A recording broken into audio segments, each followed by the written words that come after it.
बड़ी खबर निकल के आ रही है। 1 मार्च से बुजुर्गों को 9,000 रुपए पर महीना पेंशन दी जाएगी। जहां दोस्तों सरकार की तरफ से बड़ा फैसला निकल के आ रहा है कि 1 मार्च से बुजुर्गों को 9,000 रुपए मासिक पेंशन दी जाएगी। तो चलिए क्या है जानकारी, मैं बताता हूं आपको इस वीडियो के द्वारा। न्यू पेंशन स्कीम साल 2026 में केंद्र सरकार ने वरिष्ठ नागरिकों के लिए एक नई मासिक पेंशन योजना शुरू करने की घोषणा की है। इस योजना के तहत पात्र बुजुर्गों को हर महीने 9,000 रुपए की आर्थिक सहायता दी जाएगी। 4 फरवरी 2026 से लागू की गई इस पहल का मुख्य उद्देश्य उन लोगों को सहारा देना है जो सेवानिवृत्ति के बाद नियमित आय के बिना जीवन यापन कर रहे हैं। बढ़ती महंगाई और स्वास्थ्य खर्चों के बीच यह पेंशन योजना बुजुर्गों के लिए राहत का बड़ा माध्यम बन सकती है। बदलती पारिवारिक संरचना और आर्थिक सुरक्षा। जी हाँ दोस्तों, भारत में परिवार व्यवस्था तेजी से बदल रही है। पहले संयुक्त परिवार आम थे, जहां बुजुर्गों की देखभाल परिवार के अन्य सदस्य मिलकर करते थे, लेकिन अब छोटे परिवारों का चलन बढ़ गया है और कई बुजुर्ग अकेले या सीमित साधनों के साथ रह रहे हैं। जो लोग असंगठित क्षेत्र में काम करते रहे हैं या जिसके पास सरकारी या निजी संस्थान की पेंशन सुविधा नहीं थी, उन्हें वृद्धावस्था में आर्थिक कठिनाइयों का सामना करना पड़ता है। ऐसे लोगों के लिए यह नई योजना एक स्थायी और नियमित आय का साधन बन सकती है। देश में बढ़ती आबादी और चुनौती। भारत में वरिष्ठ नागरिकों की संख्या लगातार बढ़ रही है। जनगणना के आंकड़ों के अनुसार 60 वर्ष या उससे अधिक आयु के लोगों की संख्या करोड़ों में है और आने वाले वर्षों में इसमें और वृद्धि होने की संभावना है। इतनी बड़ी वृद्ध आबादी के लिए सामाजिक और आर्थिक सुरक्षा सुनिश्चित करना सरकार की महत्वपूर्ण जिम्मेदारी बन गई है। नियमित पेंशन से बुजुर्गों को आर्थिक स्थिरता मिल सकती है, जिससे वे समाज में सम्मान के साथ जीवन जी सके। आत्मनिर्भरता की दिशा में महत्वपूर्ण कदम। जी हाँ दोस्तों, 9,000 रुपए की मासिक पेंशन से बुजुर्ग अपनी दवाइयों, भोजन, बिजली, पानी के बिल और अन्य दैनिक जरूरतों को स्वयं पूरा कर सकेंगे। इससे उन्हें अपने बच्चों और रिश्तेदारों को पूरी तरह से निर्भर नहीं रहना पड़ेगा। आर्थिक निर्भरता से आत्मसम्मान भी बढ़ता है। जब बुजुर्ग अपने खुद का खर्च उठा पाते हैं तो परिवार में भी सकारात्मक माहौल बना रहता है और पीढ़ियों के बीच तनाव कम होता है।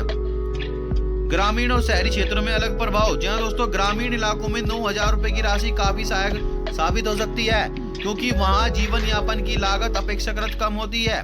इस राशि से ग्रामीण बुजुर्ग अपनी बुनियादी जरूरतों को आसानी से पूरा कर सकते हैं। हालांकि महानगरों में खर्च अधिक होने के कारण यह राशि पूरी तरह पर्याप्त न हो। मुंबई, दिल्ली और बेंगलुरु जैसे शहरों में किराया, दवाइयां और अन्य सेवाओं का खर्च ज्यादा है। इसलिए भविष्य में सरकार को शहरी क्षेत्रों की जरूरतों को ध्यान में रखते हुए राशि की समीक्षा करनी पड़ सकती है। पारदर्शिता और डिजिटल भुगतान व्यवस्था। जी हाँ दोस्तों, योजना का सही लाभ तभी मिलेगा जब पेंशन समय पर और सीधे लाभार्थियों के बैंक खाते में पहुंचे। डायरेक्ट बेनिफिट ट्रांसफर प्रणाली के माध्यम से राशि भोजन पारदर्शी सुनिश्चित करता है कि और बिचौलियों की भूमिका को समाप्त करता है। डिजिटल प्रणाली से भुगतान प्रक्रिया सरल और सुरक्षित बनती है। साथ ही ग्रामीण और दूर दराज के क्षेत्रों में रहने वाले बुजुर्गों को पंजीकरण और दस्तावेज सत्यापन में सहायता देने में भी सहायक होगी, ताकि कोई पात्र व्यक्ति वंचित न रह जाए। स्वास्थ्य और सामाजिक सुरक्षा से जुड़ाव। जी हाँ दोस्तों, वृद्धावस्था में स्वास्थ्य खर्च एक बड़ी चिंता होती है। नियमित से पेंशन बुजुर्ग अपनी दवाइयों और उपचार पर खर्च कर सकते हैं। इससे उनके जीवन की गुणवत्ता में सुधार हो सकता है। आर्थिक सुरक्षा के साथ साथ मानसिक शांति भी मिलती है। जब आय का एक स्थायी स्रोत होता है तो भविष्य की चिंता खुद हद तक कम हो जाती है।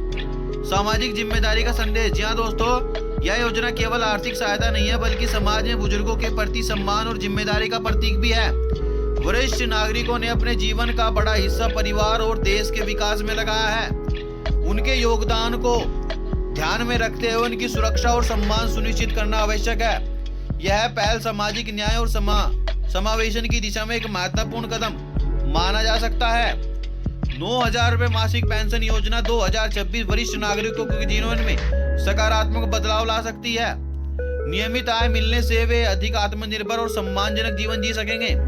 यदि इस योजना को पारदर्शी, संवेदनशीलता और प्रभावी क्रियान्वयन के साथ लागू किया जाए तो यह देश में बुजुर्ग कल्याण का एक मजबूत आधार बन सकती है। तो दोस्तों यह जो लेख है सामान्य जानकारी के उद्देश्य से तैयार किया गया है। तो पेंशन योजना से संबंधित नियम, पात्र और तिथियां और समय राशि समय समय पर सरकारी अधिसूचनाओं के अनुसार बदल सकती है। सटीक और आधिकारिक जानकारी के लिए संबंधित सरकारी वेबसाइट या अधिसूचना को अवश्य देखें। तो दोस्तों यह थी वह जानकारी। अगर आपको जानकारी अच्छी लगी तो वीडियो को लाइक करें, चैनल को सब्सक्राइब करें और मिलते भी रहे जानकारी के साथ अगली वीडियो में। तब तक के लिए नमस्कार।